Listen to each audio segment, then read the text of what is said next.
Welcome, everybody, to the Healing Place podcast. I'm your host, Terry Wellbrock. And today's guest, we met, gosh, it was probably over a year ago, taking a walk on Hilton Head Island. A mutual friend introduced us, and now everything has aligned. The stars have aligned, and she's joining me here today. So this is Babs Walters, and she is author and motivational speaker, recently released Facing the Jaguar, a memoir of courage and confrontation. So welcome, Babs. Thank you. Thank you for having me, Terry. Oh, 100%. I told you I'm excited to learn one about, well, your journey and this book and how it came into fruition. But yeah, we were just talking about how the energy we put out into the universe starts to come back to us and things start to come into fruition for us. And so I'm excited that that's happening for you. So let's talk about the book. What do you want to share your own personal story of triumph and how you came to write and publish this book? Okay, sure. Well, my story, like just about everybody else's, started 2 generations before me. So I have 3 grandparents who came here from Europe at the early 1900s. And one of them was sent here because his father, an English seaman, had impregnated an Irish maiden. And obviously, nobody wanted him. So he was sent into foster care. Until he was about 15, his father, this almost sounds like a joke, an English seaman, because all he did was contribute to the pregnancy and then keeping him in foster care. And then at 15, the people that he was being taken care of by threw him out into the street at Oh, 15 because no more money was coming. So he became a very street person. We might get into that a little bit more later, but he was a tough guy. My other 2 grandparents came from Czechoslovakia and Hungary. One of them was very wealthy and came here to continue his fortune. And my grandmother was one of 13 children who was rented out to a farm near her because her parents couldn't afford to keep 13 children. And one of her sisters was supposed to come, an older sister, but she got sick. So my grandmother came by mistake.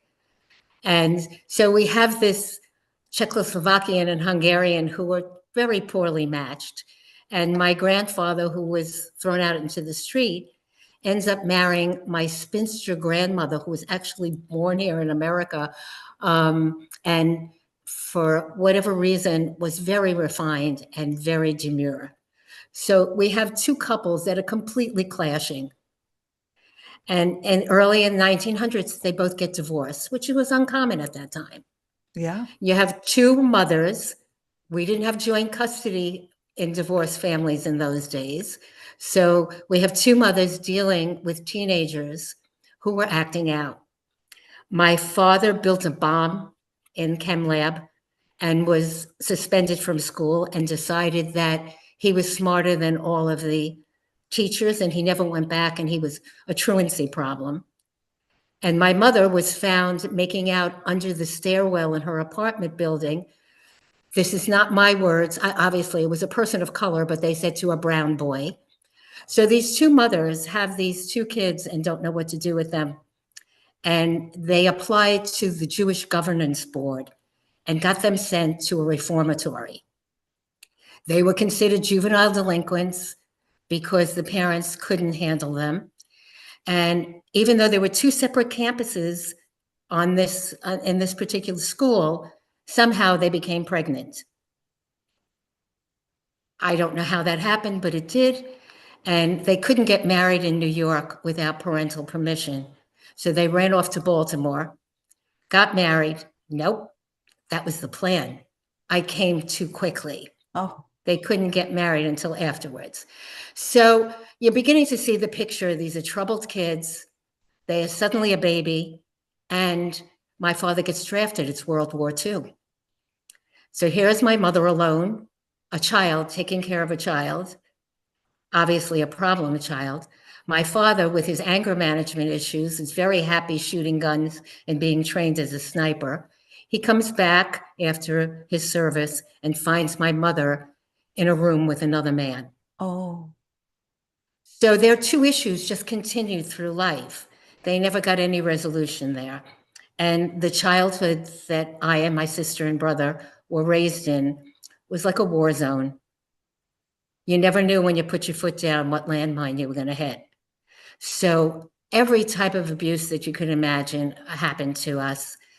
And when I was 11, I was reading an encyclopedia and I found a definition of something that my father was doing to me. And it was a definition of incest. And it said it was sexual relations between two people too closely related by blood to be married. But it never spoke about the pain, the fear, the threats that he was going to kill me. And I made a decision that day, Terry. And that decision was that I never felt more alone in my life. And someday I was going to write a book and I was going to be there for some other little girl. Well, it took me about 7 decades.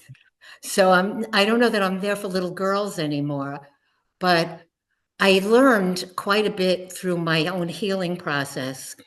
And I went from surviving to healing. And this time in my life, and I know you'll understand this time is service. I want to shine light in some dark places. This is a messy subject and people just don't want to hear about it. So that's really what my book is about. It's about confronting the people who hurt me and me confronting what it's like to have parents that are just, we're not going to be there. yeah. Wow. So, so powerful. And one, I applaud your courage for putting your truth out there because I know when originally started to put my truths out there, which I had sexual abuse, but mine wasn't at the hands of my father, but outside predators. Um, but yeah, putting my truth out there were a few people that were put off by it, but what I found was how many people sent me a private message or texted me or said, "Hey, can we meet up and talk?" and started to say, "Oh my gosh, me too," or Mm. "Thank you for sharing your truth." And so yeah, it's such, I mean, the numbers are still disgustingly alarming. What is it? One out And of poorly reported too, because exactly, most people don't. Yeah. right, when they say 1 out of 4 girls, 1 out of 7 boys, and that's just what's reported. So, and I think, who are these people that are doing this to children? I don't understand. It just baffles me. So again, I just applaud you for shining that light because it certainly needs to be shown. Yeah. Well, thank you for that. But part of my healing, aside from 40 years in therapy and being a self help junkie, signing up for every seminar and reading every book, um, I read something a couple of years ago that really made a significant impact on my ability to tell the story. And it was a book written by Lindsay Gibson, Dr. Lindsay Gibson. And the book is called Adult Children of Immature Parents. And I had never really considered my parents as immature, but clearly, just chronologically, they were. But I always kind of like was angry at them, angry at my mother for sacrificing us and my father for not being able to know better. But through this reading, one of the things that I understood is that something happened to them. And that is why they were the way they were. So I began my journey in investigating their backstory. That's why I started with my grandparents. So I learned things that if you and I just met somebody and we had heard what my mother and my father had gone through, we would feel a lot of compassion and empathy for them. And we would have a lot of understanding about who they were. I don't know that they could have done any better. I think that what I learned about my mother is that she had to survive. And this is how she survived. She survived by staying with him, even though she was helpless to what he was doing. Yeah. very, very powerful. And my sister and I have had the same conversation with our parents now that we've both done our healing work, also through therapy and again, like you, if it comes across my radar, I'm like, ooh, I'm going to give that a whirl. I'll try it. Yeah, just to see if it resonates, if it works. But yeah, I'll never forget sitting down with my mom in her 80s and having incredibly beautiful and empowering conversations about her childhood trauma, and me, just both of us sitting there and crying together because it helped Oh, me just have this compassion for her, that not that it excused behaviors, but that I understood why she kept diving into that bottle of vodka to try to deal with those ghosts that were haunting her, that she had never, I mean, she started to confess things that she had never told anyone that had happened to her as a wow. child. And which is why I say, even if you're listening in your 80s or 90s, whatever your age is, it is never too late to do the healing work, because my mom was sober for 2.5 years in the end, Mm, because she finally decided it was time to do that healing work. Yeah. wow. That had to be very hard for her too. Yeah. Yeah. Well, and again, You must have had an influence on her, Terry. thanks. I think so. I think so, because she would tell me, and on her deathbed, she told me, it's time to put my book out. And because I had told her, oh, mom, I'm doing this memoir, and it's going to be our ugly truths. Like, it's going to paint you in an ugly light until I get to the end and we talk about this part of our journey. And she kept saying, no, people need to know. People need to know that truth, and to be able to, one, know they're not alone. I mean, that's one of the beauty of your book is, like you said, another little girl to read it, or, a teenager, and be like, oh my gosh, I'm not alone. Well, I think today children are more aware because they're taught in school you shouldn't let anybody touch you in a way that makes you feel uncomfortable. Um, I my sex education in the 50s was watching a black and white video of the birds and the bees pollinating flowers while people were snickering behind me, um, we didn't know what people know now. But I think that what's important in our stories, Terry, is that you don't have to have the same exact story. The important thing is, and that's why I started the group, the Family Secret Keepers, because there are secrets that are very hurtful and painful for people to keep over a lifetime. And I agree with you. It doesn't matter how old you are or how long you've kept that secret. It wasn't yours in the first place. You were burdened by it. And this is a perfect time, as we're proving. I mean, I'm old enough to be your mother, but I just feel like we're ageless. It's not about our age. It's about this. As a Jewish person, I was taught years ago that it's our responsibility to repair the world. And when I wake up in the morning and I look at the world, I have to actually let go of what I'm seeing happening, because otherwise I would be immobilized. So there are lots of places where I would like to repair, but I'm doing my corner of the world. And my corner of the world is dealing with keeping this family secret for so long and helping other people realize the benefit if they're ready to share theirs. Yeah. Beautiful, beautiful, beautiful. So this group that you talk about, is it in person? Is it online? Can you expand on this? Sure. I do a lot of public speaking, so I work with people in groups as well.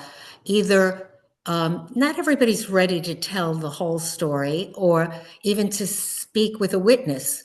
So we do journal writing, healing journal writing.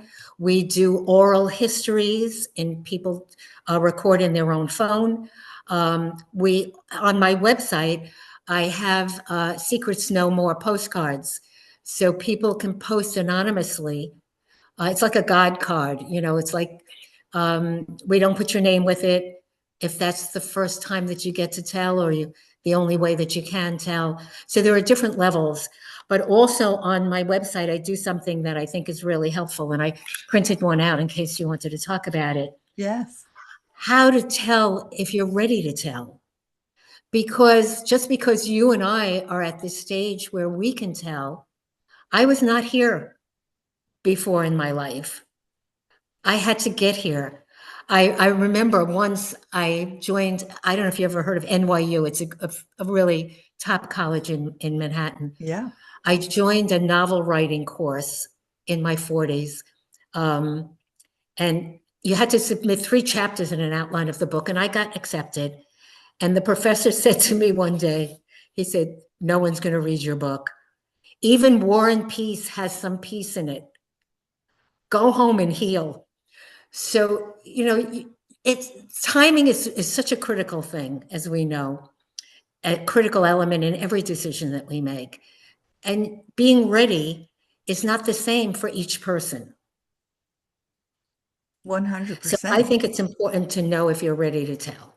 Yeah, that's such a valid point because I was in my 40s when I finally put my truths out there. And I mean, some of it was known, but like the bank robberies I was involved in, but the sexual abuse, oh my gosh, I had kept that very, very hidden. And so, yeah, and it wasn't until, you're right, until I finally hit a wall after 25 years of panic attacks and said, I can't do this anymore. I can't live like Wow. this. And finally ended up in front of a therapist who guided me into EMDR therapy, which was my journey Right. into yeah, Healing. opening that dark box or that box that I had shoved into the back of a dark closet and finally dumping all those contents out. So yeah, very. So how do you is it a prompt that you used with people to help them understand if they're ready, or is it how do you determine I that? put a checklist together. There are 3 different stages. There's the beginning, there's the middle, and yes, I'm ready. Um, I acknowledge you for getting ready a lot faster than I did, Terry. You're on the fast track. I'm on the cusp of 80. I'm going to be 80 this year, but I'm proud of the fact that I honored my own timeline. Yeah, And that's what I think is important with you and I, because we are shining lights for other people, but people have to make their own decision too about whether they're ready or not. So, for example, I did a lot of research, and I found a study that said that the more we think about our secrets, the heavier they become. So, the keeping it inside, even if you're not thinking about it every day, but you're triggered by things like you said, you knew you had to get out of that dark box and open it up. Um, when we open up with secrets that are weighing on us, it's actually an unburdening. Now, is everybody walking around thinking that their secret is burdening them? No. There are plenty of people that are in denial. My sister has threatened to sue me when the book comes out. wow, And we've had the same experience, or as similar experiences 2 girls being raised in the same house could have. And I think what I value in my work is I'm not the expert. I'm just somebody who's already been through it, and I can show you how I did it, and I can shine light for you to do yours. But I can't tell you how to do this. And so, like, the first thing I say is it too painful for you to keep this secret anymore? You know, when you're feeling the pain. Uh, is it essential for your well-being to set a record straight? My parents, um, they lived in La La Land, and my sister at one point wrote a letter to all of our aunts and uncles, telling them these are not the wonderful people you think they are. And my aunts and uncles stopped talking to us. So not everybody wants to hear the message. It's up to us to decide whether we're ready to tell. yes. Yeah. I remember me putting, oh, I don't know if it was a video or something of my mom. Yes, it was. She had driven drunk, and I showed up at her place, and it was her. She had hit a wall in her little retirement village, and I was trying to prevent her from, because she was trying to drive again and back out and run away from me. And I was blocking her. And so I had Oh, my wow. camera out and I recorded it. And then I posted it and I said, you know, this is what I want people to understand about addiction and alcoholism and what I grew up with is that. And so I wrote this very long, I'm a writer. And so I wrote it being about this isn't to shame my mom, but it's to help people understand that this is the journey. This is what, yes, she is this sweet. Now, I grew up very Catholic. And so my mom was always, praying the rosary and going to daily mass. And like she was very religious. And so this little sweet soul, when she was sober, turned into this horrible monster when she would drink. And so most people were very, very compassionate in their responses, but I had those select few family members who private messaged me and just told me I was just a total piece of dog poop for, ever, ever, ever putting this sweet little old lady out there in her truth. And again, my mom and I eventually, my mom was joined me on the podcast several times. She started to talk about it as she did her healing work and realized that that's what we need to do. Like we need to start talking about it and share this. Yeah. Well, it takes a lot of courage to stand naked in front of the world and be that vulnerable. Brene Brown says, your secret is not for everybody. Somebody needs to deserve the right to hear it. So, unfortunately, when we put it out publicly, like you do and like I do, there are going to be people that are going to stand against us. And I just, like I said to my sister, because it's painful that I don't have her support in this. Um, this is my story. I'm not telling her story. Right. She is in my story because she was part of my story, but I'm not telling her story. And to protect her, I even changed her name and some of the details. So if anybody knows that we're sisters, they shouldn't, she should not be at the impact of what I divulged. But I expect, you started when you started talking to me about the outpouring of when you start doing this work to help others and how many people out there are just waiting for us to be there for them. I expect that there's going to be a lot of people out there that are going to be critics too. Yeah. You know, I'm exposing my parents. Theirs is the only names I didn't change, as well as my own. Everybody else's name I changed. I expect that there are people there that will be triggered and not want to hear about it. But I told you I'm gone from surviving to healing to serving. And that's where I am now. And Yeah. I guess if you don't like what I'm putting on the plate, don't eat it. Yeah. It's so true. I had somebody tell me once that by even just reaching one person, really you're impacting us all. Because so even those that don't want to hear it necessarily, because of that that ripple effect, right? Like if you can impact that one person's life in a beautiful, positive way with your light, then in your story of triumph, wow. I mean, again, that changes the world, really. Um, yeah, Yeah, it's amazing to me. I mean, you might have more experience because you've written several books and co-authored and do the audio too. This is my first personal book. I wrote a business book 7 years ago, and the book doesn't get released until June 2025 because the publishing cycle is that far out. yeah, And since I been letting people know about it and the work that I'm doing, and I have these speaking engagements. It's just an outpouring of how many people are ready. And though that is our audience, Terry, the Yes. people who want to heal. I think you did it perfectly by calling your podcast The Healing Place, because you Thanks. like built an environment for it to show up. Yeah. Yeah. And I've heard so many of my guests have said that to me of I love the name because it really does encompass all healing, no matter if it's spiritual or physical or mental or whatever way, because it's all part of us. We're Like all that's connected. Yeah. yeah, exactly. So your book, is it available for pre-order yet? Not yet. It will be available for pre-order a few months before the release, so that I'm thinking like March or April. Okay. But on my website, I have an excerpt. So if people want to get an idea of what the book is about, they can just read it. It's not a problem.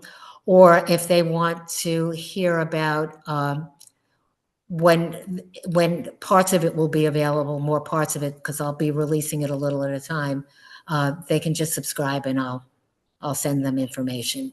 Oh, wonderful. So if they go to your website, they can sign up for like your newsletter or something. Exactly, right. Awesome. Wonderful. Not that people have to sign up, they can read what's on there anyway, but I also have the secret no more cards. So there's a way, there's the checklist of how to tell when you're ready to tell, and there are the secret cards as well as the excerpts. So there's a lot of value there just to check it out. Yeah, wonderful. Oh, that's so cool. Well, I certainly wanted to leave you with an opportunity to leave people with any final thoughts, or if there's something that you wanted to talk about that we didn't have an opportunity to talk about yet. Well, I think that the most important thing that we said before is it's never too late. And I mean, I may be a late bloomer, but at least I'm blooming, you know? But I said the other day, joking around, that I was naked in front of the world. And if I was going to get naked in front of the world, I should have done it when I was 20 and my body was better. But I mean, it just took me this long. But I think having a sense of humor is important too. And having understanding, like I do from my parents now, and discovering that when my father was 5 years old, he stood next to his grandmother who was singeing feathers off of a chicken, because that's what they did in those days. They bought a whole chicken and they at the stove burning the feathers off. And somehow she caught on fire and he watched her burn to death. Oh, And if you know any 5-year-olds, you got to know that that's going to scar them for life. yeah, And while I was angry and I was hurt and I am still healing, it's a journey, not a destination, as you know better than most. That thought alone shifted my whole perspective on how he became who he became. You know, I asked myself, was he talking to her? Did he feel guilty because he distracted her? I don't know. yeah, But I think that survivors in general, we feel guilty for our part because we always want to be better than we are. And we feel shame because we kept it in and we didn't tell anybody. And we're going to feel guilty again when we start telling everybody.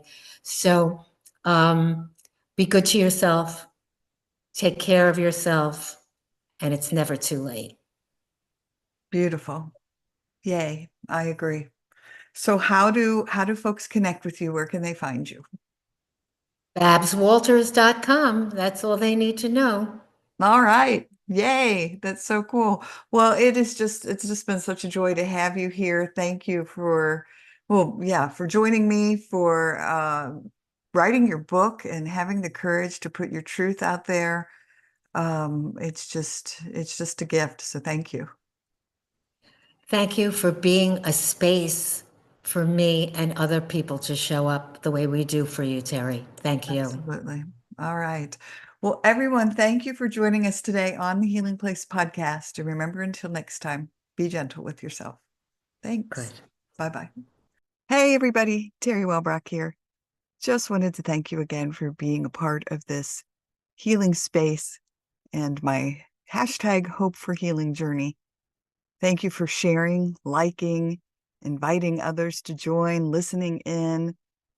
You've really helped this show blossom. It has now been downloaded in 136 countries and is in the top 2% globally out of 3.2 million shows, which is just amazing. And it's all because of you and your tuning in and inviting others and sharing and liking and loving. And your reviews on Apple really help too.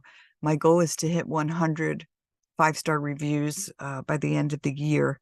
And I am closing in on that. So if you are listening in on Apple or Apple Podcasts, please go and rate the show and leave a review if you absolutely love it.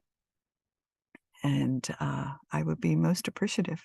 Also, if you would like to receive my monthly Hope for Healing newsletter, please be sure to go to terrywellbrock.com. It's TERI, just one R, WELLBROCK.com.